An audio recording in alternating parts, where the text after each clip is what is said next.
सयौं कर्मचारी आज नेपाल वायु सेवा निगममा फेरि भर्ती गरिँदैछ। किन?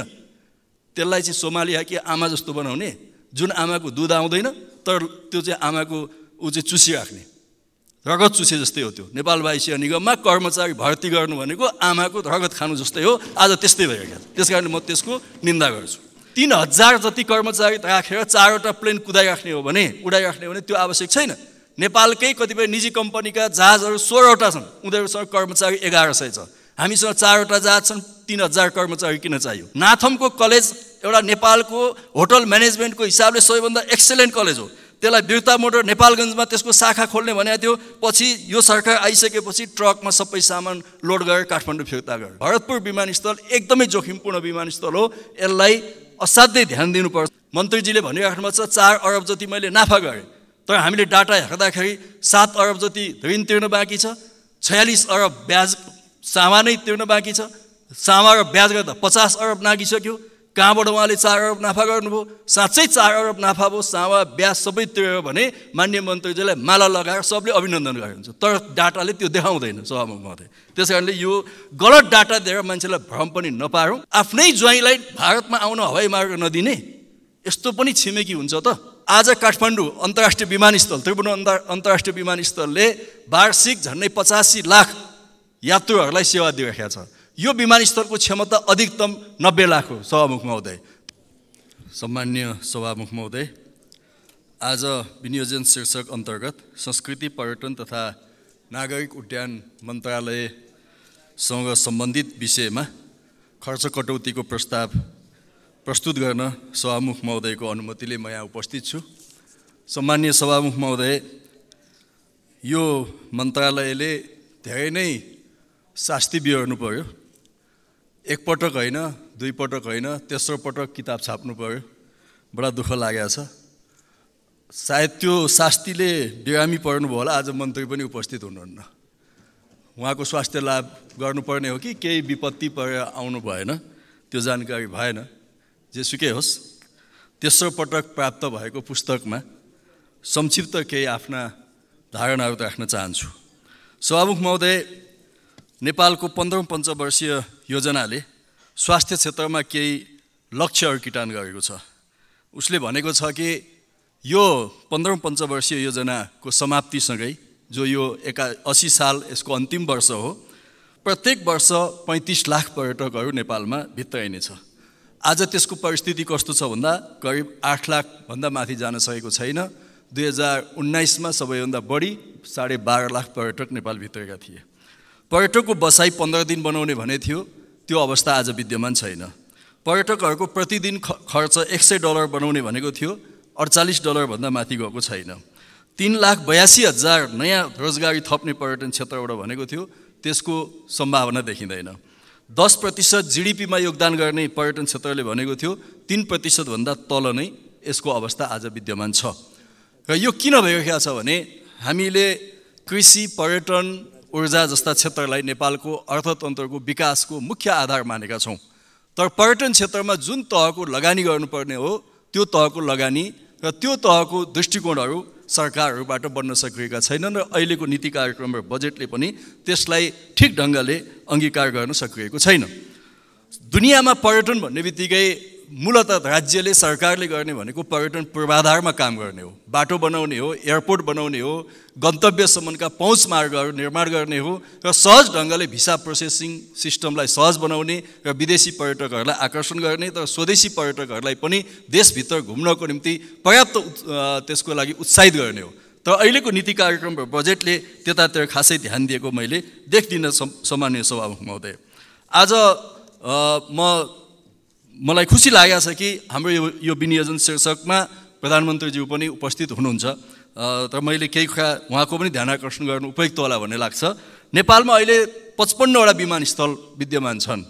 कतिपय देशका पर्यटन मन्त्रीहरू, जो म पर्यटन मन्त्री भएको बेलामा नेपालमा आमन्त्रण गर्दा उहाँहरू छक्क पर्नुभयो। नेपालमा 55 वटा विमानस्थल, थुप्रै विमानस्थलहरू चलिरहेका छैनन्, चल्ने सम्भावना पनि छैन। त्यसकारण अब विमानस्थल नयाँ थप्ने कि नथप्ने, यो एउटा ठुलो नीतिगत प्रश्न हो। मैले मेरो कार्यकालमा 3 वटा आधार बनाएको थिएँ। एउटा चाहिँ व्यावसायिक प्रतिफल हुनु पर्यो अबको विमानस्थल, किनभने हिजो सडक यातायात थिएन, त्यसकारणले विमानस्थलहरू बनाउनु पर्ने आवश्यकता थियो। आज यातायातका अन्य माध्यमहरू पनि हामीसँग एक्सेसेबल अवस्थामा छन्। त्यसो हुँदा व्यावसायिक प्रतिफल असाध्यै महत्त्वपूर्ण कुरा हो, किनकि एउटा एयरपोर्ट बनाउन अरबौँ खर्च हुन्छ। त्यस हिसाबले व्यावसायिक प्रतिफल। दोस्रो, पर्यटकीय गन्तव्य जस्तो लुक्ला अथवा सिमीकोट जस्ता ठाउँहरू यदि अन्यत्र पनि छन् भने हामीले बिना सङ्कोच एयरपोर्टहरू बनाउनुपर्छ। त्यसले पर्यटकीय हिसाबले माथि लान्छ।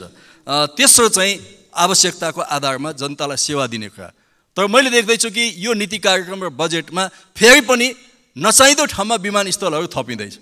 जुन ठाउँबाट 45 मिनटको यातायातको दूरीमा अर्को ठुलो विमानस्थल छ, पूर्वतिर जाँदा पनि अर्को 45 मिनटमा छ, त्यो बिचमा अर्को विमानस्थल किन चाहियो?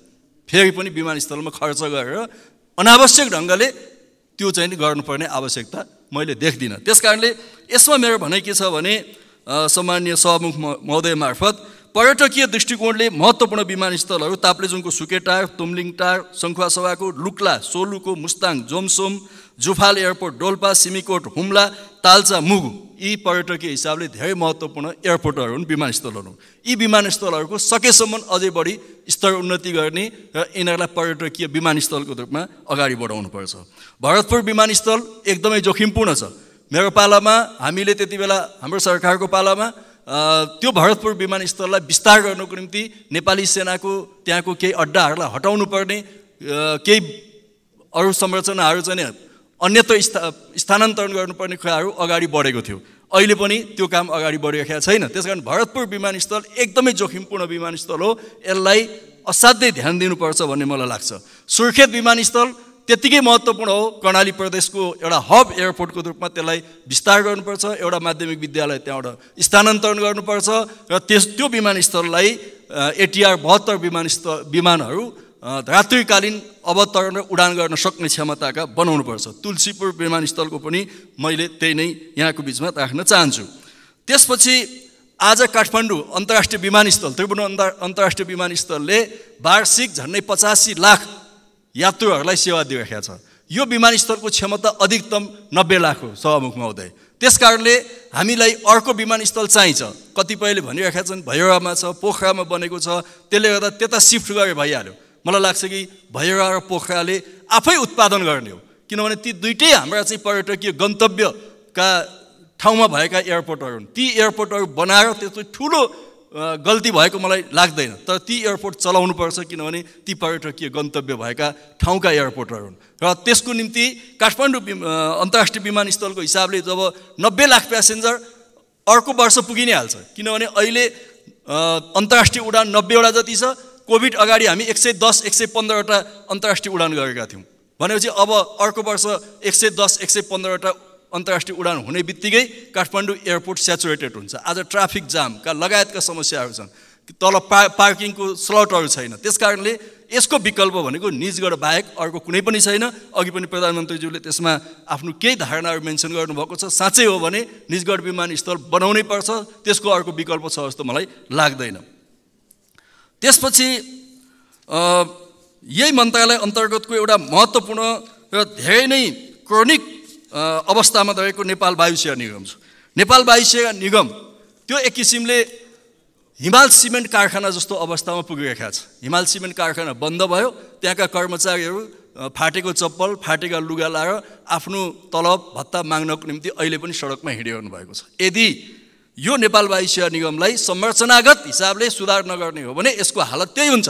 त्यसकारणले हामीले तत्कालीन हाम्रो सरकारको पालामा यसलाई सर्वसाधारणले समेत सेयर पाउने गरी पब्लिक कम्पनीमा लानुपर्छ भन्ने निष्कर्षका साथ प्रत्येक वर्षको बजेट र नीति कार्यक्रममा यो आउँछ। तर जब पब्लिक कम्पनीमा लाने कुरा हुन्छ अनि चारैतिरबाट निजीकरण गर भनेर त्यसलाई काम गर्न दिँदैन। पब्लिक कम्पनी र प्राइभेट कम्पनी पनि फरक हो भन्ने नबुझेका मान्छेहरूले यस्तो टिप्पणी गरेका छन्। त्यसैले यसलाई सर्वसाधारणको सेयर निष्कासन हुने गरी पब्लिक कम्पनीमा लानुपर्छ। हाम्रो सरकारको पालामा त्यसको प्रबन्ध पत्र हामीले ड्राफ्ट गरेका थियौँ, मन्त्रालयमा अहिले पनि छ। यदि मन्त्रीजीले त्यसलाई चाहिँ नै आवश्यक भयो भने हेर्न सक्नुहुन्छ। यसको संरचनागत सुधार बाहेक अर्को कुनै पनि विकल्प छैन। यदि ग्राउन्ड ह्यान्डलिङ आज अलिकति पैसा हाम्रो नागरिक उड्डयन प्राधिकरणले पाउँछ ग्राउन्ड ह्यान्डलिङबाट, मानु भोलि कुनै अर्को कम्पनीले त्योभन्दा बढी दिन्छु भन्यो भने दिने कि नदिने, नेपाल वायु सेवा निगमबाट ग्राउन्ड ह्यान्डलिङ निस्क्यो भने नेपाल वायु सेवा निगम चाहिँ थला पर्छ।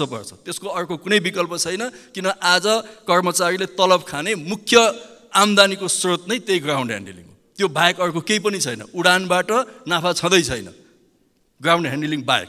त्यसकारणले यसलाई चाहिँ हामीले नेपाल वायु सेवा निगमलाई ओएनएम गर्नु पर्यो। कति कर्मचारी चाहिन्छ?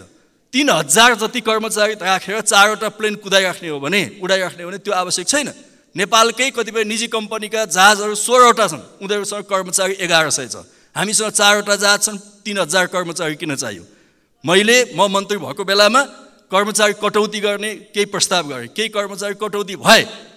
म प्रधानमन्त्रीजीलाई भन्न चाहन्छु, सरकारलाई भन्न चाहन्छु, 2074 सालमा केपी ओली प्रधानमन्त्री नियुक्ति भएदेखि 2077 सालको फागुन 5 गतेसम्म एकजना पनि कर्मचारी नेपाल वायु सेवा निगममा हामीले भर्ती गरेका छैनौँ। तर त्यस पछाडि 100 कर्मचारी आज नेपाल वायु सेवा निगममा फेरि भर्ती गरिँदैछ। किन? त्यसलाई चाहिँ सोमालिया कि आमा जस्तो बनाउने, जुन आमाको दुध आउँदैन तर त्यो चाहिँ आमाको चाहिँ चुसिराख्ने, रगत चुसे जस्तै हो त्यो। नेपाल वायु सेवा निगममा कर्मचारी भर्ती गर्नु भनेको आमाको रगत खानु जस्तै हो। आज त्यस्तै भइरहेको छ। त्यसकारणले म त्यसको निन्दा गर्छु। त्यसपछि सभामुख महोदय, चाइनिज जहाजहरू त्यो किन ल्याइयो, कसको स्वार्थमा ल्याइयो, यसको प्रश्न यो संसदले जानकारी पाउनुपर्छ। कसको पालामा आयो, किन आयो? आज चाइनिज जहाजको कारणले अरबौं नोक्सानी भइरहेको छ। अपरेसन कस्टरमा नोक्सानी भइरहेको छ नेपाल वायु सेवा निगममा।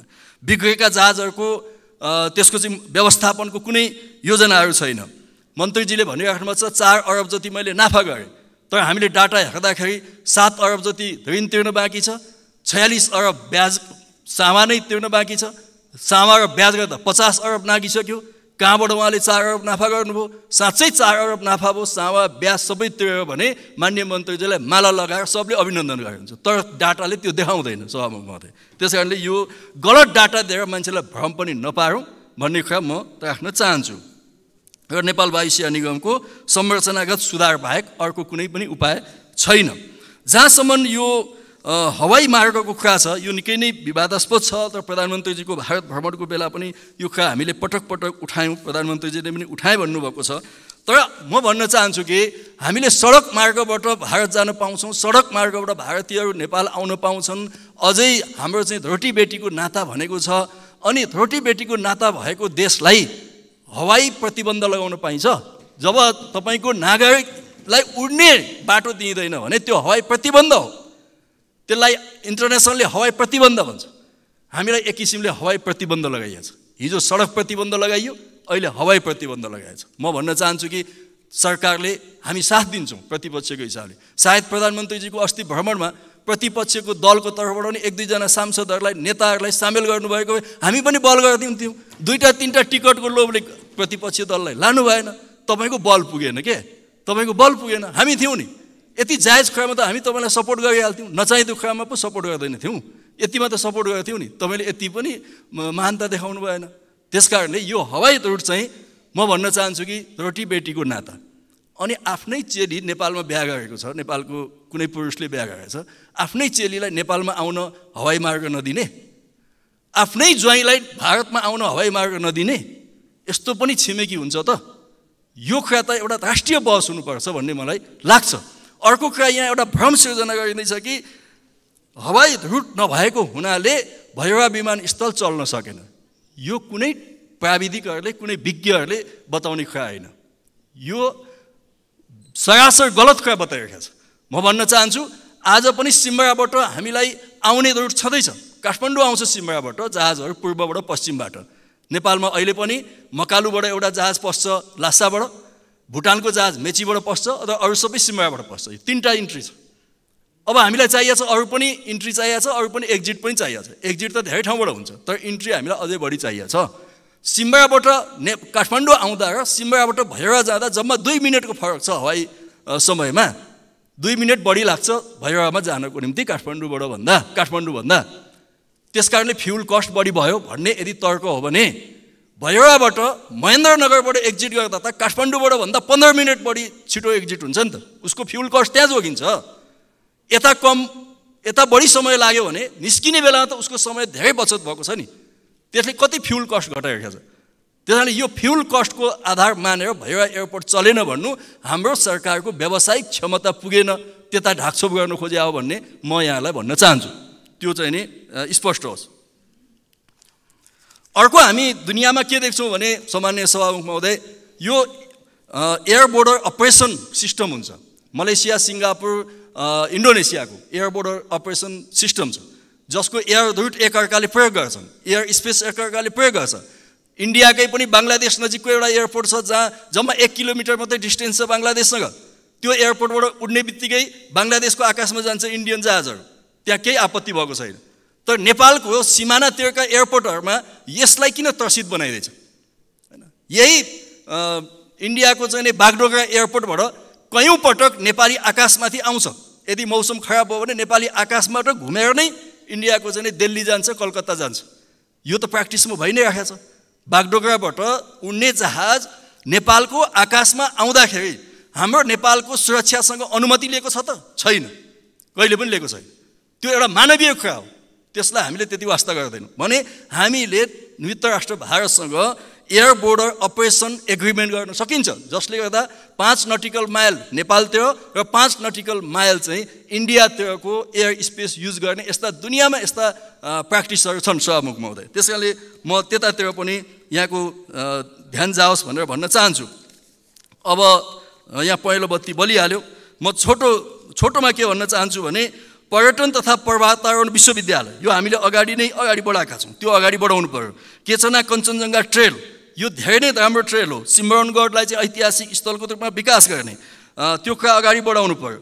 जैविक विविधता लगायतका कुराहरू चाहिँ यो कञ्चनजङ्घा ट्रेलमा देखिन्छ, केचना कञ्चनजङ्घा ट्रेलमा। त्यसै गरिकन पर्यटनको विविधता, पर्यटनको परम्परागत मात्र होइन, स्वास्थ्य पर्यटन, शैक्षिक पर्यटन, खेलकुद पर्यटन, योग ध्यान पर्यटन लगायतका कुराहरू अगाडि बढाउन सकिन्छ। नाथमको कलेज एउटा नेपालको होटल म्यानेजमेन्टको हिसाबले सबैभन्दा एक्सेलेन्ट कलेज हो। त्यसलाई बिर्ता मोटर नेपालगञ्जमा त्यसको शाखा खोल्ने भनेको थियो, पछि यो सरकार आइसकेपछि ट्रकमा सबै सामान लोड गरेर काठमाडौँ फिर्ता गर्यो। त्यो बिर्ता मोटर नेपालगञ्जमा त्यो कलेज खोल्नै पर्छ, त्यसको नाथमको कलेजहरूको शाखाहरू चाहिँ विस्तार हुनुपर्छ भन्ने म यहाँ पनि राख्न चाहन्छु सभामुख महोदय मार्फत। जाँदा जाँदै अब हामीले थुप्रै ट्रेलहरू जस्तो रामायण सर्किटको कुरा गरेका छौँ, त्यसै गरिकन बुद्ध सर्किटको कुरा गरेका छौँ। एउटा महत्त्वपूर्ण ट्रेल के छ भने सभामुख महोदय, यो गुरु पद्मसम्भव जो नेपालबाट बुद्ध धर्मको प्रचार गर्न चीन जानुभएको थियो, उहाँ काठमाडौँको चोबारबाट स्वयम्भू हुँदै तपाईँको खोटाङको हलेसी हुँदै ओखलढुङ्गा यो चाहिँ सङ्खुवा सभाको अरुण भ्याली हुँदै ताप्लेजुङको ओलाङचुङ्गोलाबाट निस्किनु भयो। यदि यो ट्रेल विकास गर्न सकियो भने यो पद्मसम्भव चाहिँ चिनियाहरूको खास गरेर टिबेटियनहरूको सबैभन्दा मान्ने रिम्पोचे हुनुहुन्छ। यदि त्यो ट्रेल विकास गर्न सकियो भने बुद्धिस्ट टुरिस्टहरूको आगमन नेपालमा धेरै गर्न सकिन्छ। पशुपतिको विकास मैले सिद्ध्याएँ सभामुख हुँदै, पशुपति लुम्बिनी लगायतका कुराहरू पनि छन्। त्यस कारणले जाँदा जाँदै अब 35% पनि पुँजीगत खर्च गर्न नसक्ने सरकारलाई यत्रो धेरै बजेट किन चाहियो भनेर सबै बजेट घटाएर 1 रुपियाँ कायम गरियोस् भन्ने मेरो प्रस्ताव छ। त्यसो गरियो भने सरकारले पनि जवाफ दिनु परेन, हामीले सरकारलाई प्रश्न सोध्नु पनि परेन, खर्च गर्न पनि सकेन, बजेट अगाडि बढाउन पनि सकेन भने चाहिँ सरकारलाई पनि हाई सन्चो, हामीलाई पनि प्रश्न गर्नु परेन। त्यसकारण 1 रुपियाँ कायम गरियोस् भन्ने खर्च कटौतीको प्रस्ताव राख्न चाहन्छु। धन्यवाद। माननीय सदस्यहरू, अब प्रतिनिधि सभा नियमावली 2079 को परिच्छेद 9 बमोजिम प्रधानमन्त्रीसँग प्रत्यक्ष प्रश्नोत्तर सम्बन्धी निर्धारित कार्यक्रमको लागि सोही नियमावलीको नियम 56 को उपनियम 1 बमोजिम बैठकको पहिलो 1 घण्टाको समय निर्धारण गरिएको बेहोरा जानकारी गराउँछु। माननीय सदस्यहरू, सम्माननीय प्रधानमन्त्रीसँग प्रश्न गर्न माननीय सदस्यहरूबाट नियमावलीको नियम 58 बमोजिम प्रश्नहरू प्राप्त भइसकेको बेहोरा समेत जानकारी गराउँछु। यस परिच्छेद बमोजिम प्रधानमन्त्रीसँग प्रत्यक्ष प्रश्नोत्तरमा स्पष्टीकरण सोध्ने व्यवस्था नरहेको पनि जानकारी गराउँछु। माननीय सदस्यहरू, अब म सम्माननीय प्रधानमन्त्री श्री पुष्पकमल दाहाल प्रचण्डलाई प्रत्यक्ष प्रश्नोत्तर कार्यको लागि रोस्टममा आमन्त्रण गर्दछु।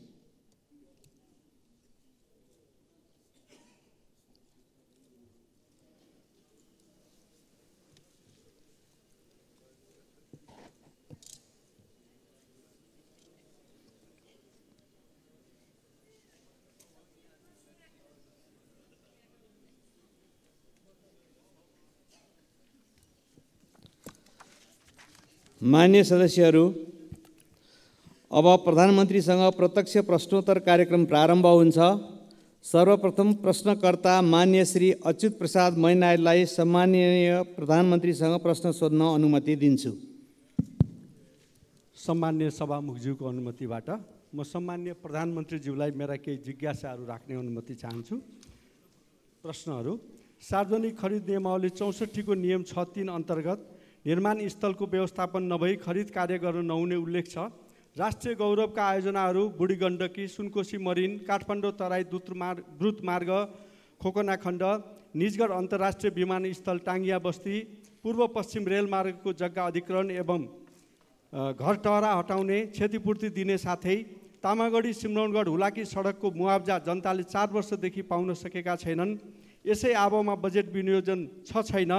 साथै बहुचर्चित रेल सेवा सञ्चालनबारे सरकारको दृष्टिकोण के छ र यसै गरी संसदमा समेत आवाज उठेको सम्मान्य सभामुख महोदय, रुस युक्रेन युद्धमा रुसको पक्षबाट नेपाली युवाहरूको संलग्नताको विषयमा सो बारेमा पनि म सरकारको जिज्ञासा जवाफ चाहन्छु। धन्यवाद। अब सम्माननीय प्रधानमन्त्री श्री पुष्पकमल दाहाल प्रचण्डलाई उक्त प्रश्नको जवाफ दिन अनुमति दिन्छु। सम्मान्य सभामुख महोदय, म यो प्रश्नोत्तर कार्यक्रममा मान्य सदस्यहरूको प्रश्नको उत्तरको निम्ति उपस्थित छु। म प्रश्न उत्तरमा सहभागी हुनु अगाडि केही दिनदेखि आएको अविरल वर्षाको कारण पूर्वी नेपालका खास गरी सङ्खुवासभा, ताप्लेजुङ, पाँचथरका जिल्लाहरूमा ठुलो धनजनको क्षति भयो र त्यसको प्रत्यक्ष अवलोकन गर्न नेपाल सरकारको तर्फबाट हामी त्यहाँ पुग्यौँ पनि। तर मौसमको खराबीको कारणले सबै चिज यथार्थ अवलोकन गर्न त हामीले सकेनौँ। तैपनि हामीले त्यहाँको निम्ति तत्काल आवश्यक पर्ने राहत, उद्धार र पुनर्स्थापनाको सम्भावनाबारे छलफल गऱ्यौँ र युद्ध स्तरमा उद्धार र राहत कार्यक्रम अगाडि बढाउन सम्बन्धित सबै निकायहरूलाई निर्देशित दियौँ।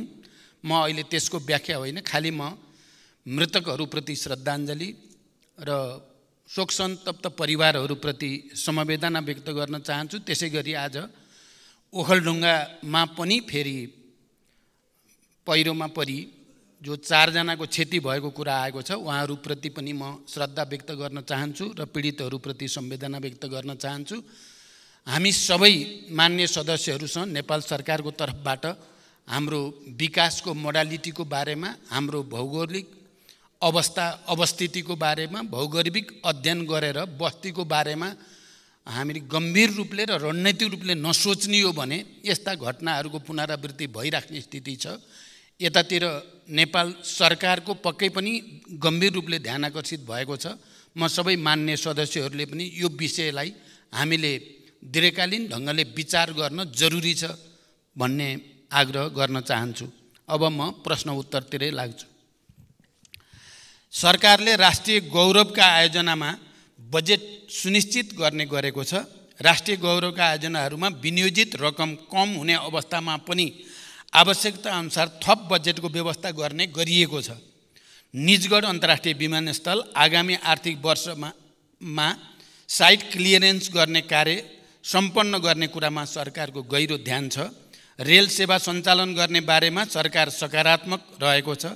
साथै राष्ट्रिय गौरवका आयोजनाहरू तथा अन्य प्राथमिकता प्राप्त आयोजनाहरूको जग्गा अधिग्रहण, मुआवजा तथा क्षतिपूर्ति वितरण गर्ने कार्य सरकारको प्राथमिकतामा रहेको छ। आगामी दिनमा आवश्यक बजेट व्यवस्था सहित सम्बन्धित निकाय मार्फत यस विषयमा सम्बोधन हुने बेहोरा म मान्य सदस्यहरूलाई अवगत गराउन चाहन्छु। अन्तर्राष्ट्रिय राजनीतिमा घटिरहेका घटनाहरूप्रति नेपाल सरकारको गहिरो ध्यान छ भन्ने कुरा पनि म राख्न चाहन्छु। धन्यवाद। अर्का प्रश्नकर्ता मान्य श्री अजय कुमार चौरसिया। सम्मान्य सभामुख महोदय, सम्मान्य प्रधानमन्त्रीज्यू, लगभग 70% राजस्व मध्य प्रदेशको वीरगञ्जबाट सङ्कलन हुन्छ। जनसङ्ख्या अन्य प्रदेशभन्दा बढी भएको तर बजेट विनियोजन मध्य प्रदेशमा सबभन्दा कम किन भयो? पर्साको वीरगञ्ज सरकारको प्राथमिकतामा किन परेन? वीरगञ्ज सहरको स्तरोन्नतिको लागि के कार्यक्रम आएको छ?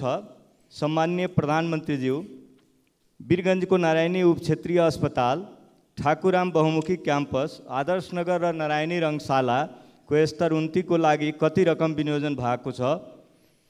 स्वास्थ्य, शिक्षा र कृषि र रोजगारको राम्रो व्यवस्था बिना कुनै पनि मुलुकको उन्नति प्रगति हुन सक्दैन भन्ने थाहा हुँदाहुँदै यसमा सरकारको पर्याप्त ध्यान किन जान सकिरहेको छैन? सम्माननीय सभामुख मार्फत म सम्माननीय प्रधानमन्त्रीजीबाट उत्तर चाहन्छु। धन्यवाद। सम्माननीय प्रधानमन्त्रीज्यू। सम्माननीय सभामुख महोदय, मध्य प्रदेशमा कम बजेट विनियोजन भयो भन्ने कुरा साँचो होइन। सङ्घीयताको मर्म अनुरूप सङ्घबाट प्रदेश र स्थानीय तहमा हुने वित्तीय हस्तान्तरणको 15% भन्दा बढी रकम मध्य प्रदेशमा नै जाने गरेको छ। यसका अतिरिक्त सङ्घबाट सञ्चालन हुने पूर्व पश्चिम राजमार्ग, पथलैया वीरगञ्ज कोरिडोर, चन्द्रपुर गौर राजमार्ग, हुलाकी राजमार्ग, सुनकोशी मरिन डाइभर्सन, बागमती कमला चन्द्र नहर लगायतका सिँचाइ आयोजना, विभिन्न औद्योगिक पूर्वाधार तथा व्यापारिक पूर्वाधार आयोजनाहरू तराई मधेसलाई लक्षित गरी नै अगाडि बढेका छन्। तराई मधेस समृद्धि कार्यक्रम, मधेसलाई काठमाडौँसँग जोड्ने द्रुत मार्ग लगायतका ठुला परियोजनाहरू पनि मध्य प्रदेशमा नै पर्ने र तिनको समयबद्ध कार्यान्वयनका लागि यथेष्ट बजेट विनियोजन गरिएको छ। सञ्चालनमा रहेका आयोजनाहरूको कार्यप्रगति र आवश्यकताका आधारमा बजेट विनियोजन हुने भएकोले बजेटको अङ्कसँगै त्यसले पार्ने बृहत्तर प्रभावलाई समेत सकारात्मक रूपमा लिइदिन हुन म मान्य सदस्यहरूलाई विशेष आग्रह गर्न चाहन्छु। पर्साको वीरगञ्जको विकास सरकारको प्राथमिकतामा छ। नारायणी रङ्गशालामा आगामी वर्षका लागि 1,50,00,000 विनियोजन गरिएको छ। नारायणी अस्पतालको लागि रु 41,30,00,000 विनियोजन गरिएको छ। ठाकुरराम बहुमुखी क्याम्पसका लागि विश्वविद्यालय अनुदान आयोग मार्फत अनुदान जाने व्यवस्था मिलाइएको छ।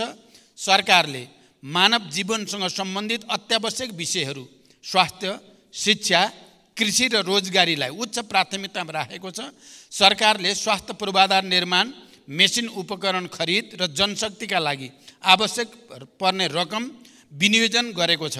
बजेटको आकार चालु वर्षको भन्दा सानो हुँदा पनि आगामी वर्षको बजेटमा शिक्षाको बजेट घटाइएको छैन। कृषि क्षेत्रका लागि उत्पादनमा आधारित अनुदान, रैथाने बाली प्रवर्धन, रासायनिक मलमा बजेट व्यवस्था लगायतका कार्यक्रमहरू रहेको जानकारी गराउन चाहन्छु। धन्यवाद। अर्का प्रश्नकर्ता मान्य सदस्य श्री अञ्जनी श्रेष्ठ।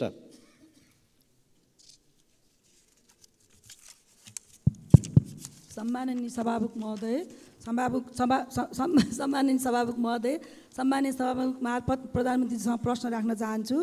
यस गरिमामय सदनमा शून्य समय, विशेष समय र आकस्मिक समयमा उठाएका जनतासँग सरोकार भएका प्रश्नहरूको उत्तर कहिले आउँदैन, किन? यो सदनमा प्रस्तुत बजेटमा 77 जिल्लालाई सम्बोधन गर्दा जनतालाई सरकार छ कि छैन महसुस भएन। अबका दिनमा सरकार जनतासँगै रहेको महसुस कसरी दिलाउन सकिन्छ भन्ने जिज्ञासा राख्न चाहन्छु। धन्यवाद। सम्माननीय प्रधानमन्त्री।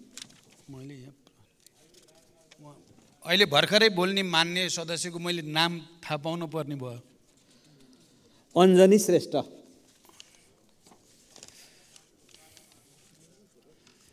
सम्मान्य सभामुख महोदय, सम्मानित सदनमा शून्य समय र विशेष समयमा मान्य सदस्यले उठाएका विभिन्न प्रश्नहरूमा सरकार संवेदनशील भई तिनको जवाफ नियमित रूपमा दिइ नै रहेको छ। सदनमा उठाइएका प्रश्न र जिज्ञासाहरूको जवाफ दिने जिम्मेवारी र उत्तरदायित्वबाट सरकार कहिल्यै पछि हटेको छैन र कहिल्यै पछि हट्ने पनि छैन। राष्ट्र र नागरिकको समग्र हित तथा समुन्नतिका लागि सरकार सदैव प्रयत्नशील रहँदै आएको छ र प्रयत्नशील रहि नै रहनेछ। जनसरकारका विविध विषयलाई उचित सम्बोधन गर्दै तथा विकास निर्माण कार्यलाई गति दिँदै सरकार र नागरिक बीचको सम्बन्धलाई सुदृढ बनाउन सरकार दृढ सङ्कल्पित रहेको जानकारी गराउँछु। धन्यवाद। अर्का प्रश्नकर्ता मान्य श्री अनिता देवी। माननीय श्री अनिता देवी,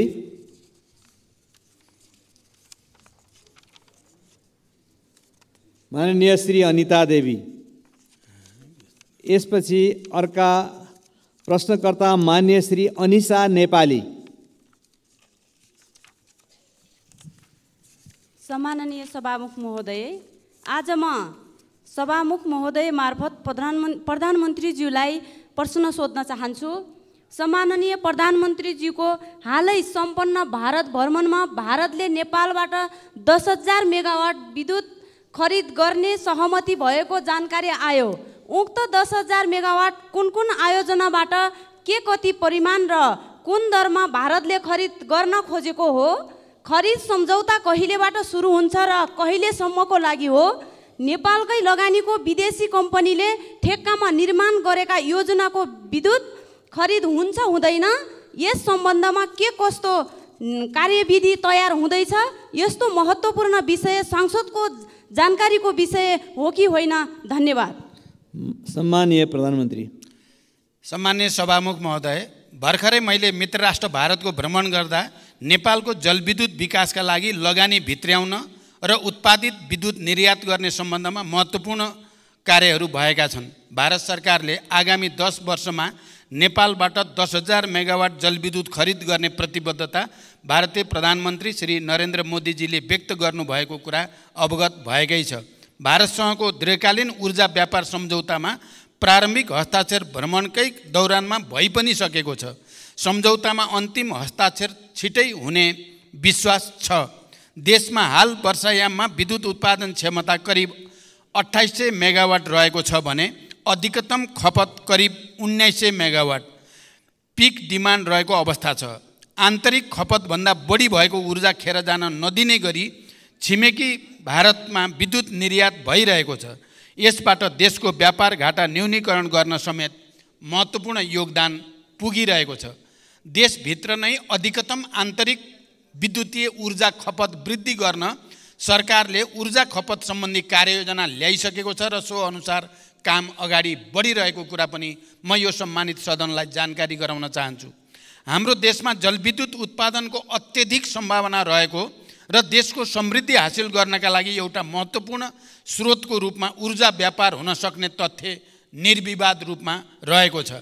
आन्तरिक खपतभन्दा बढी उत्पादन भएको विद्युतलाई निर्यात गरेर देशको आर्थिक विकासमा योगदान पुर्याउने लक्ष्य सरकारले लिएको छ र देशको आन्तरिक खपतलाई हेरेर अल्पकालीन, मध्यकालीन र दीर्घकालीन रूपमा खरिद सम्झौता गरिनेछ। हाल नेपाल सरकार एवं निजी क्षेत्रबाट निर्माणाधीन निर्माणको तयारीका अवस्थामा रहेका विद्युत आयोजनाहरूबाट उत्पादन हुने विद्युत मध्ये आन्तरिक खपत गरी बाँकी हुने विद्युत मात्र निर्यात गरिने नीति नेपाल सरकारको रहेको कुरा पनि म स्पष्ट गर्न चाहन्छु। आवश्यकताअनुसार निर्यात हुने परिमाणलाई मन्त्रालयका सचिव स्तरीय समितिले थपघट गर्न सक्ने व्यवस्था समेत रहेको छ। प्रचलित कानुनको परिधिभित्र रही विद्युत व्यापार हुनेछ। यस सम्बन्धी कार्यविधि ऊर्जा, जलस्रोत तथा सिँचाइ मन्त्रालय र नेपाल विद्युत प्राधिकरणबाट तयार पार्ने काम अगाडि बढिरहेको जानकारी गराउँछु। धन्यवाद। अर्का प्रश्नकर्ता माननीय श्री अब्दुल खान।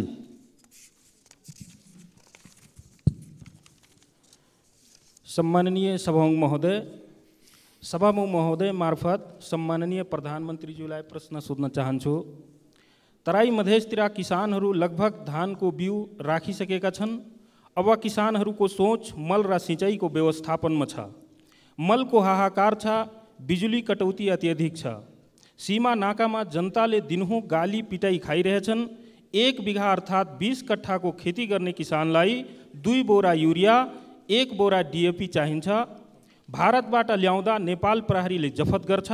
न त हामी दिन सक्छौँ, न त ल्याउन दिन्छौँ, न त हामी किसान कार्ड बनाउँछौँ, न त हामी नाका खोल्छौँ। जनताले कसरी सरकारको अनुभूति गरियोस् सभामुख महोदय? त्यस्तै पैसा तिरेर पनि हाम्रो सरकारले किन मल समयमा किन्न सकिरहेको छैन? स्पष्ट कारण चाहिन्छ सभामुख महोदय। 100 रुपियाँ भन्दा माथिको सामानमा भन्सार कर लगाउनु कतिको जायज छ? हस्, धन्यवाद। सम्माननीय प्रधानमन्त्री। सम्माननीय सभामुख महोदय, रासायनिक मलको आपूर्ति व्यवस्था विगतका वर्षहरूमा भन्दा सुदृढ भएको जानकारी गराउन चाहन्छु। 2079 श्रावण महिनादेखि हालसम्म 3,51,000 मेट्रिक टन रासायनिक मल आयात भएको छ। त्यो मध्ये 71,000 मेट्रिक टन विभिन्न बिक्री डिपोहरूमा मौजदात रहेको छ। भारतको कलकत्ताबाट 45,000 मेट्रिक टन डिएपी यो महिनाभित्र नेपाल भित्रिने व्यवस्था गरिएको छ। धान रोप्ने सिजनमा विगतको जस्तो मल अभाव हुने अवस्था यसपटक रहेको छैन।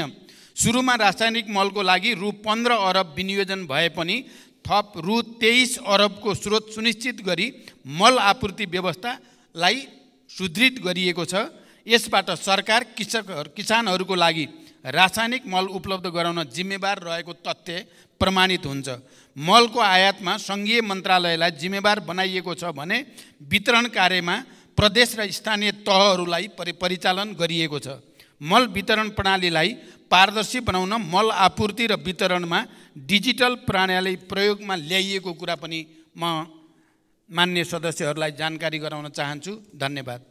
अर्का प्रश्नकर्ता मान्य सदस्य श्री अम्बिका बस्नेत।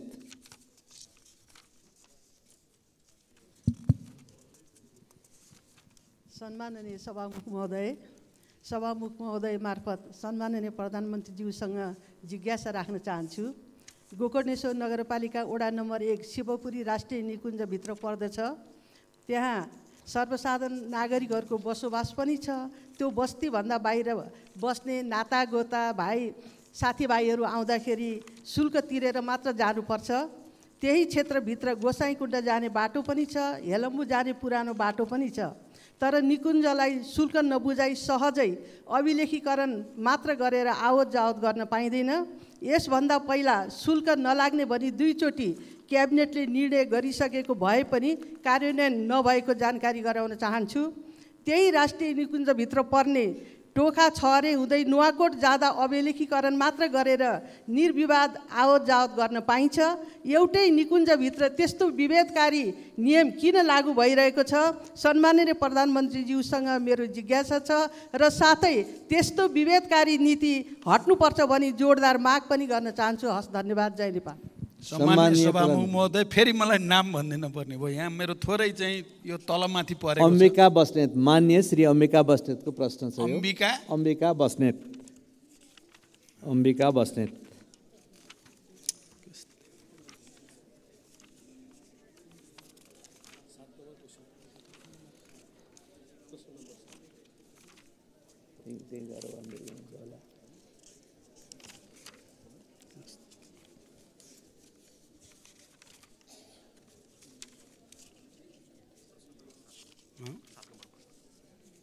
नम्बरै छैन रहेछ।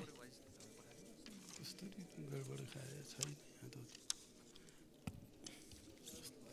कसरी गडबड खायो? प्रश्न साथै छैन। मान्य सदस्य, एकचोटि फेरि प्रश्न भनिदिन म अनुरोध गर्दछु। मेरो तयारीमा केही कमजोरी रहेको देखियो। सम्माननीय सभामुख महोदय मार्फत सम्माननीय प्रधानमन्त्रीज्यूसँग जिज्ञासा राख्न चाहन्छु। गोकर्णेश्वर नगरपालिका वडा नम्बर 1 शिवपुरी राष्ट्रिय निकुञ्जभित्र पर्दछ। त्यहाँ सर्वसाधारण नागरिकहरूको बसोबास पनि छ। त्यो बस्तीभन्दा बाहिर बस्ने नातागोता साथीभाइ आउँदा शुल्क तिरेर जानुपर्छ। त्यही क्षेत्रभित्र गोसाइँकुण्ड जाने बाटो पनि छ, हेलम्बु जाने पुरानो बाटो पनि छ। तर निकुञ्जलाई शुल्क नबुझाइ सहजै अभिलेखीकरण मात्र गरेर आवत जावत गर्न पाइँदैन। यसभन्दा पहिला शुल्क नलाग्ने भनी 2 चोटि क्याबिनेटले निर्णय गरिसकेको भए पनि कार्यान्वयन नभएको जानकारी गराउन चाहन्छु। त्यही राष्ट्रिय निकुञ्जभित्र पर्ने टोखा छहरे हुँदै नुवाकोट जाँदा अभिलेखीकरण मात्र गरेर निर्विवाद आवत जावत गर्न पाइन्छ। एउटै निकुञ्जभित्र त्यस्तो विभेदकारी नियम किन लागू गरिएको छ? सम्माननीय प्रधानमन्त्रीज्यूसँग मेरो जिज्ञासा छ र साथै त्यस्तो विभेदकारी नीति हट्नुपर्छ भनी जोडदार माग पनि गर्न चाहन्छु। हस्, धन्यवाद। जय नेपाल। सम्माननीय प्रधानमन्त्रीज्यू, यसको जवाफ जान्छ। सम्मान्य सभामुख महोदय, गोकर्णेश्वर नगरपालिका अन्तर्गत मान्य सदस्यले जे प्रश्न उठाउनु भएको छ यो बारेमा सरकारलाई पहिले पनि त्यस पालिकाका जनप्रतिनिधिहरूले आवाज उठाइसक्नु भएको छ र यो समस्याको समाधान गर्न सरकारले पहल गरिसकेको म यहाँलाई जानकारी गराउन चाहन्छु। धन्यवाद। अर्का प्रश्नकर्ता माननीय सदस्य श्री अमरबहादुर थापा। माननीय सभामुख महोदय मार्फत सम्माननीय प्रधानमन्त्रीज्यूसँग मेरो प्रश्न छ। सरकारको नीति तथा कार्यक्रममा आगामी 80-81 को बजेटमा कर्णाली सुदूरपश्चिम र मध्य प्रदेशलाई विशेष व्यवस्था बजेटमा विशेष व्यवस्था गर्ने भन्नुभएको थियो र पुस्तिकामा हेर्दा कुनैमा देखिएन त्यो विशेष बजेट कहाँ छ, यसको प्रश्न चाहियो। र कर्णाली प्रदेश र मध्य प्रदेशका जनता गरिबीको रेखामुनि रहेका छन्। ती गरिबीको रेखामुनि रहेका जनताको जीवन स्तर कहिलेसम्म माथि उठ्छ, यसको जवाब चाहियो। र यो देशलाई उत्पादनतिर र यो देशको ढुकुटी बलियो बनाउने यो सरकारको के योजना छ र त्यो संसदलाई जानकारी चाहियो। धन्यवाद। सम्माननीय प्रधानमन्त्रीज्यू। सभामुख महोदय, मान्य सदस्यहरूले मध्य प्रदेशमा बजेट विनियोजनका सम्बन्धमा उठाउनु भएको प्रश्नका सम्बन्धमा मैले भर्खरै यस सम्मानित सदनलाई जानकारी गराइसकेको छु। मान्य सदस्यले कर्णाली प्रदेशमा बजेट विनियोजनका सम्बन्धमा पनि प्रश्न गर्नुभएको सन्दर्भमा कर्णाली प्रदेशका लागि लक्षित गरी कर्णाली समृद्धि कार्यक्रम सञ्चालित छ। हिमाली तथा उच्च पहाडी जीविकोपार्जन कार्यक्रम समेत कर्णाली प्रदेशको माथिल्लो भूभागमा सञ्चालन भइ नै रहेको छ। आगामी वर्षमा कर्णाली प्रदेशमा सिँचाइ तथा नदी नियन्त्रणका लागि छुट्टै बजेटको व्यवस्था गरिएको छ। कर्णाली कोरिडोर सडक राष्ट्रिय गौरवको आयोजनाका रूपमा सञ्चालित छ। राप्ती राजमार्ग, भेरी कोरिडोर, मध्य पहाडी लोकमार्गको कर्णाली खण्ड र मदन भण्डारी राजमार्गको कर्णाली खण्डका लागि सरकारले प्राथमिकताका साथ बजेट विनियोजन गरेको छ। शिक्षा स्वास्थ्यतर्फको बजेटमा समेत सरकारले कर्णालीलाई उच्च प्राथमिकता दिएर राखेको छ।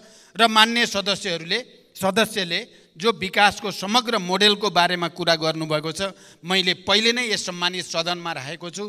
हामीले नेपालको समग्र विकास मोडेलको बारेमा समीक्षा गर्नुपर्ने आवश्यकता छ र त्यो समीक्षालाई अगाडि बढाउने कुरामा नेपाल सरकार गम्भीर रहेको ध्यानाकर्षण म गराउन चाहन्छु। धन्यवाद। अर्का प्रश्नकर्ता मान्य सदस्य श्री अमरबहादुर रायमाझी। सम्माननीय सभामुख महोदय मार्फत सम्माननीय प्रधानमन्त्रीज्यूलाई केही प्रश्न राख्न चाहन्छु। संसारको ध्यान क्लिन इनर्जीमा गइरहेको छ, तर हाम्रो सरकार यसप्रति बेखबर हो कि जस्तो छ। शक्ति केन्द्रको स्वार्थप्रति नतमस्तक हो बुझ्नै सकिएन। अस्ति प्रधानमन्त्रीज्यू भारत भ्रमण भयो।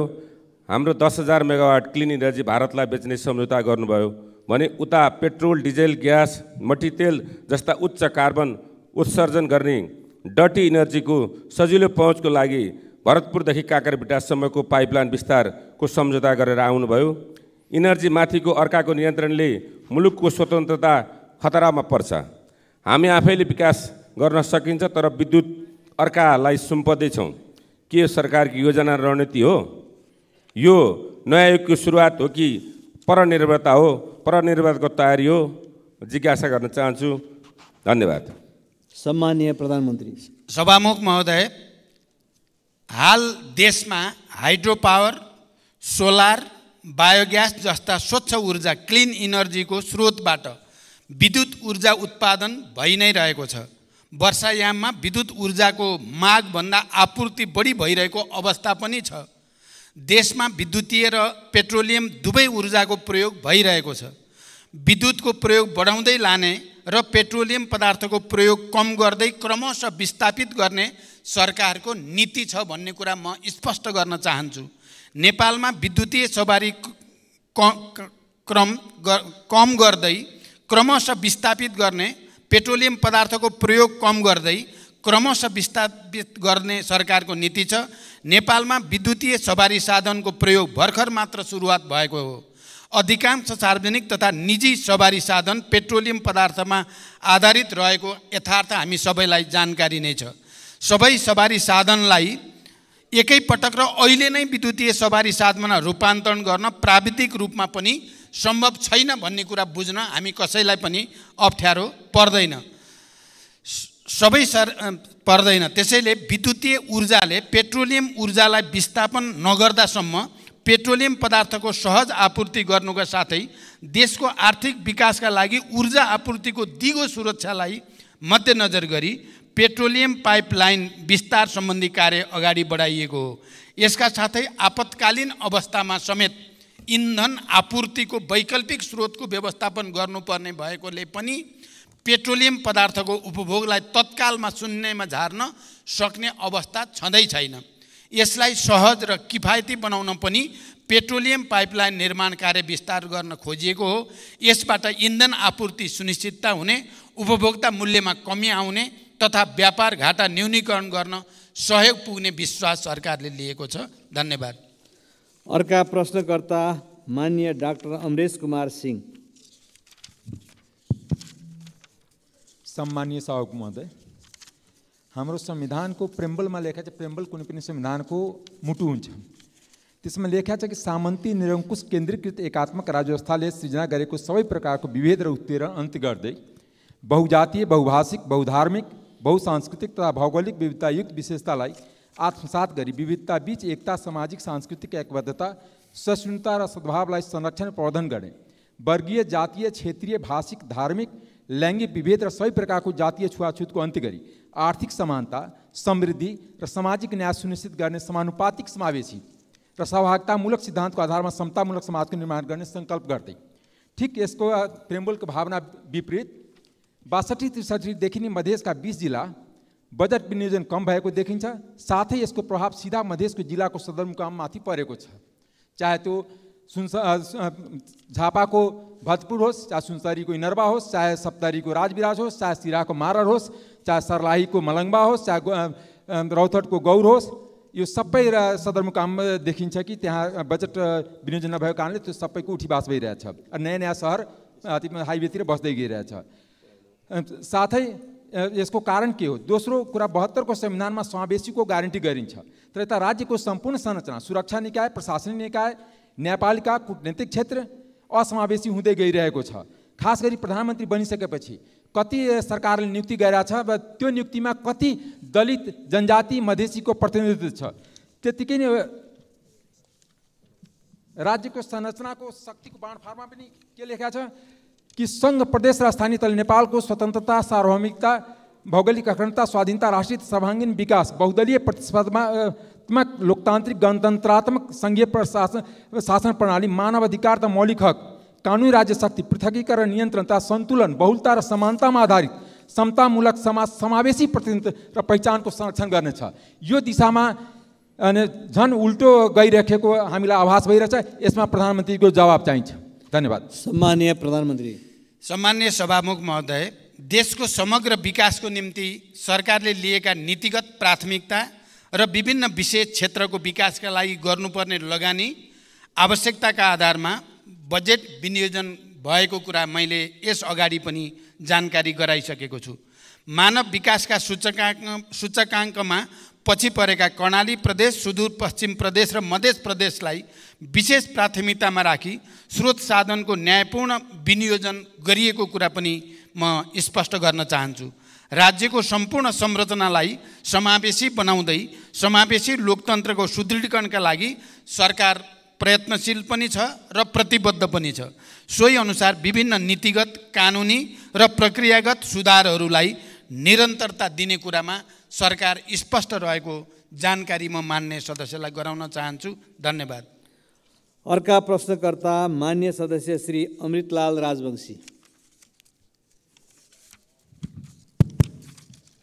सम्मान्य सभामुख महोदय, सम्मान्य सभामुख मार्फत सम्मान्य प्रधानमन्त्रीज्यूलाई प्रश्न सोध्न चाहन्छु। सम्मान्य प्रधानमन्त्रीज्यू, दूधको गुणस्तर जाँच्ने, दूध सम्बन्धी उच्च स्तरीय अध्ययन, किसानसँग प्रत्यक्ष सरोकार भएको दूधको न्यूनतम समर्थन मूल्य तोक्ने जस्ता महत्त्वपूर्ण कामहरू राष्ट्रिय दुग्ध विकास बोर्ड सरकारले खारेज गर्नुपर्ने कारण के हो? जबकि 2 वर्षभित्र दूधको उत्पादनमा आत्मनिर्भर गर्ने सरकारको लक्ष्य हासिल गर्न यस बोर्डको मुख्य भूमिका रहन्छ। साथै मिति 2080 असार 7 गते माननीय कृषि तथा पशुपन्छी मन्त्री र सचिवज्यूसँग भएको छलफलमा उहाँहरूले दिएको जानकारी अनुसार केही तथ्याङ्कहरू परिवर्तन भएकोले सोही अनुसार प्रश्न सोध्न चाहन्छु। लम्पी स्किन रोगको महामारीले 21,000 भन्दा बढी गाई भैँसी मरिसकेका, 6,08,200 गाई भैँसीहरू यो रोगबाट सङ्क्रमित भएका एवं 76 जिल्लामा यो रोग फैलेको अवस्था छ र यस विषयमा सरकारले के गरिरहेको छ स्पष्ट जानकारी होस्। धन्यवाद। सम्मानीय प्रधानमन्त्री। सम्मान्य सभामुख महोदय, राष्ट्रिय दुग्ध विकास बोर्डको कार्यक्षेत्र र मन्त्रालय एवं विभागबाट सम्पादन भइरहेको कार्य समानान्तर प्रकृतिको रहेको देखिएको हुँदा दोहोरोपन समेत देखिएको र यसलाई खारेज गरी यस सम्बन्धी नियामकीय र प्रवर्धनात्मक कार्य मन्त्रालय र विभागबाट सम्पादन हुने व्यवस्था मिलाइनेछ। हाल सार्वजनिक खर्चमा परेको चाप समेतलाई मध्यनजर गरी यो निर्णय लिइएको म जानकारी गराउन चाहन्छु। लम्पी स्किन रोग नेपालमा पहिलो पटक व्यापक रूपमा फैलिएको अवस्था रहेको छ। रोग लाग्न नदिन र लागेका पशुहरूलाई उपचारको लागि सङ्घ, प्रदेश, स्थानीय तह र विभिन्न संस्थाहरूमा रहेका पशु सेवा प्राविधिक परिचालन गरिएको छ। सङ्घबाट कृषि तथा पशुपन्छी विकास मन्त्रालयले सहसचिवको नेतृत्वमा प्रदेशमा 7 वटा टोली परिचालन गरिएको छ। स्थानीय तह र प्रदेशमा कार्यरत पशु सेवा प्राविधिकहरूलाई अनलाइन तालिमको व्यवस्था गरी क्षमता विकास गर्ने काम भइ नै रहेको छ। यो रोग नियन्त्रण र उपचारका लागि सङ्घीय स्तरबाट चाँडै बजेटको व्यवस्था गरी स्थानीय तहमा पठाउने प्रक्रिया अगाडि बढेको पनि म जानकारी गराउन चाहन्छु। आगामी दिनहरूमा यस्ता सङ्क्रामक रोग फैलिन नदिन क्वारेन्टाइन व्यवस्थापन, जनशक्ति व्यवस्थापन र औषधि उपचारलाई थप सुदृढ गरिनेछ। धन्यवाद। अर्का प्रश्नकर्ता मान्य सदस्य श्री अमृता देवी अग्रहरी।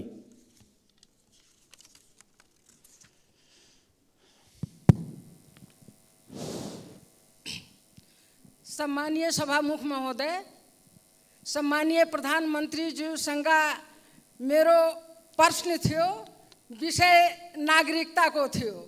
अब नागरिकता समस्या सर्वोच्चबाट चाहिँ अनुमोदन भइसकेको हुनाले मेरो प्रश्न चाहिँ छोटो भइसकेको छ। म अवश्य केही अब अरू कुरा छोडेर केही भन्न चाहन्छु। नागरिकता जस्तो संवेदनशील विषयमा देशलाई विभाजन गर्ने र राजनीतिक दावपेचको विषय बनाउनु हुँदैन। यहाँ बसेका जति हामी सांसदहरू थियौँ सबै पक्षबाट जन्मसिद्ध नागरिकको सन्तानलाई नागरिकता मिल्नै पर्छ भन्ने सबै चाहिँ मान्यजीहरूबाट म सुन्दै आएको थिएँ। यहाँ नागरिकताको विरोधी मैले कसैलाई देखेन। हामीले जे देख्यो यहाँ सिस्टमको लागि कुरा उठेको थियो, किनभने विधिको शासनमा जबसम्म चाहिँ देश सिस्टममा चल्दैन तबसम्म देशको भविष्य हुँदैन। सिस्टमको विरोध मात्र गरिएको हामीले देख्यो। कसैको यो मान्यता चाहिँ यस्तो थिएन। तपाईको केही प्रश्न छ? मेरो प्रश्न यही नै हो। प्रश्नमा जानुहोस्। सभामुख महोदय, दोबारा फेरि चाहिँ हाम्रो प्रधानमन्त्रीज्यूबाट चाहिँ विधिको शासन ख्याल गरेर मात्र अगाडि बढ्नुपर्छ, नत्र लाखौँ चाहिँ अरबौँ खर्च गरेर यो प्रतिनिधि सभाका चाहिँ के अरे उत्पादन भएको हो। अनि प्रतिनिधि सभालाई चाहिँ माइनस गरेर अगाडि बढ्नु यो पनि देशको लागि दुर्भाग्य हुन्छ। फेरि चाहिँ भविष्यमा यस्तो चाहिँ कुरा नदोहोऱ्याओस् भन्ने चाहिँ मेरो प्रश्न हो। धन्यवाद। सम्माननीय प्रधानमन्त्रीज्यू। सम्मान्य सभामुख महोदय, मान्य सदस्यले नागरिकता सम्बन्धी उठाएको प्रश्न र उहाँले नै भनि नै सक्नुभयो। हिजो मात्रै सम्मानित अदालतबाट यो बारेमा फैसला आइसकेपछि उहाँले उठाउनु भएको प्रश्नको जवाब अदालत स्वयंले दिइसकेको हुनाले मैले दिइराख्नुपर्ने आवश्यकता भएन।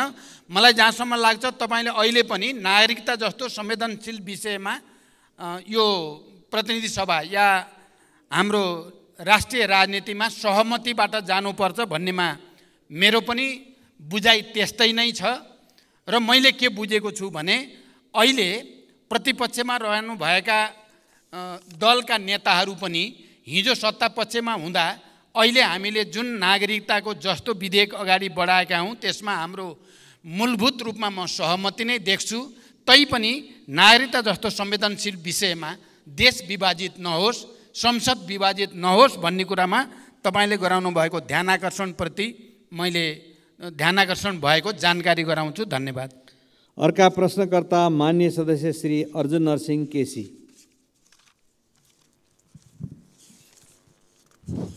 सभामुख महोदय मार्फत म प्रधानमन्त्रीलाई प्रश्न गर्न चाहन्छु।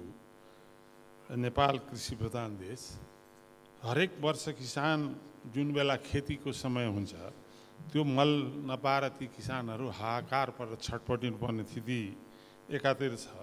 तर त्यही समयमा कालो बजारियामा जहाँ जति किन्न पाइन्छ पाइन्छ। त्यो कालो बजारिया नियन्त्रण छ, न मल चाहिँ आपूर्ति गर्न सक्ने स्थिति छ। भर्खरै प्रधानमन्त्रीले 3,50,000 मेट्रिक टनको कुरा गर्नुभयो। वर्षको झन्डै 5,40,000 मेट्रिक टन देशमा आवश्यकता छ। अब त्यसैले यो भोग्नु एकातिर त्यो छ भने यो दुःखद अवस्थालाई चिरेर जसोतसो उत्पादन गरेका कृषकहरूको दुध, तरकारी, फलफुल तथा खाद्यान्नको न्यूनतम मूल्य पनि नपाएर सडकमा फालाफाल गर्नुपर्ने स्थिति हामीले प्रत्येक दिन जस्तो देखिरहेका छौँ। र त्यो सँगसँगै अर्कोतिर उपभोक्ताले चर्को मूल्य चुकाउनु पर्ने स्थिति जुन छ, त्यो स्थितिको अन्त्य के यो वर्ष अन्त्य हुनसक्छ? त्यसमा विश्वास गर्न सकिन्छ? त्यसमा सरकार साँच्चै दृढ छ? धन्यवाद। सम्माननीय प्रधानमन्त्री। सम्माननीय सभामुख महोदय, कृषि उपजको बजार प्रणालीमा कृषकले न्यून मूल्य पाउने र उपभोक्ताले चर्को मूल्य तिर्नुपर्ने अवस्थाको अन्त्य गर्न प्रमुख खाद्यान्न बालीको सिजन पूर्व नै समर्थन मूल्य तोक्ने व्यवस्था नेपाल सरकारले गरेको छ। दुध उत्पादक कृषकहरूले पाउने न्यूनतम मूल्य तोकिएको छ भने उखु उत्पादक कृषकहरूलाई रु 70 प्रति क्विन्टलको हिसाबले अनुदान उपलब्ध गराउने व्यवस्था मिलाइएको छ। तरकारीको बजार प्रणालीमा देखिएका समस्या समाधान गर्न विकेन्द्रित प्रणाली अपनाई प्रदेश सरकार र स्थानीय सरकारलाई समेत जिम्मेवार बनाउने गरी कार्य अगाडि बढेको छ। आधुनिक कृषि बजार पूर्वाधारहरूको विकास तथा व्यवसायीहरूसँगको सहकार्यमा खरिद सुनिश्चितता गर्ने गरी कार्यक्रम सञ्चालित छन्। बजारको माग अनुसार नाशवान कृषि उपजको उत्पादन गर्न बजार सूचना प्रणाली स्थापना गरी कृषकहरूलाई सुसूचित गर्ने कार्यक्रम बनाइएको छ। बढी उत्पादन भएको कृषि उत्पादन कोल्ड स्टोरमा राख्न सक्ने गरी पूर्वाधार विकासको कार्य अगाडि बढिरहेको छ। सरकारले केही कृषि उपजको न्यूनतम समर्थन मूल्य तोकिसकेको छ भने मान्य सदस्यहरूको सुझाव अनुसार सम्भव भएसम्म अन्य उपजको पनि न्यूनतम समर्थन मूल्य तोक्दै जाने सरकारको नीति रहेको जानकारी गराउन चाहन्छु। धन्यवाद। अर्का प्रश्नकर्ता मान्य सदस्य श्री अशोक कुमार चौधरी। सम्मान्य प्रधानमन्त्रीज्यू, मेरो नाम नोट गर्नुहोला। मेरो नाम अशोक कुमार चौधरी, फेरि भुल्नुहोला। सम्मान्य सभामुख महोदय, म सभामुख मार्फत प्रधानमन्त्रीज्यूलाई केही प्रश्न गर्न चाहन्छु। सम्मान्य प्रधानमन्त्रीज्यूले स्वयं 2080 जेठ 22 को सम्मानित सदनको बैठकमा सीमा सुरक्षा समस्या हल गर्दै लाने बताउनुभयो। तर भारततर्फ 4262 स्थानमा सीमा स्तम्भ मर्मत गर्नुपर्ने, 1533 सीमा स्तम्भ हराएको र चीनसँग 2वटा सीमा स्तम्भ निर्माण गर्नुपर्ने महालेखाको प्रतिवेदन 2079 मा छ। सभामुख महोदय, राष्ट्रिय अखण्डता, स्वाधीनता, राष्ट्रियतासँग जोडिएको सीमा रक्षा, निर्माण र मर्मतका लागि यो सरकारबाट आवश्यक बजेटको विनियोजन नहुनु सरकारको लाचारी र लम्पसारवादको प्रकाष्ठ हो। के सरकार स्वयं राष्ट्रियता कमजोर बनाउन लागेको हो? होइन भने राष्ट्रिय हितको रक्षा गर्न सरकारलाई के कुराले रोकेको छ? म सम्मान्य सभामुख मार्फत सम्मान्य प्रधानमन्त्रीज्यूलाई यसको उत्तर चाहन्छु। धन्यवाद। सम्माननीय प्रधानमन्त्री। सम्माननीय सभामुख महोदय, नेपालको सार्वभौम सत्ता, राष्ट्रिय स्वतन्त्रता, भौगोलिक अखण्डता, सिमानाको सुरक्षा, राष्ट्रिय एकता लगायत राष्ट्रिय हितको रक्षाको लागि सरकार संवेदनशील र निरन्तर प्रयत्नशील रहेको जानकारी म गराउन चाहन्छु। यसै सन्दर्भमा अन्तर्राष्ट्रिय सीमा सुरक्षालाई थप सबल, सुदृढ र प्रभावकारी बनाउन सीमा स्तम्भहरूको नियमित मर्मत सम्भार गर्दै जाने र बोर्डर आउटपोस्टहरूको सुदृढीकरण र थप स्थानमा आउटपोस्ट निर्माण गर्दै लैजाने विषय सरकारको उच्च प्राथमिकतामा रहेको छ र सोही बमोजिम स्रोत साधन र जनशक्तिको व्यवस्था पनि गरिएको छ। हालसम्म स्थापना भएका 250 बोर्डर आउटपोस्टहरूमध्ये 128वटाको भौतिक संरचना निर्माण भएको र चालु आर्थिक वर्ष 79-80 सम्ममा थप 10 बोर्डर आउटपोस्टहरू निर्माण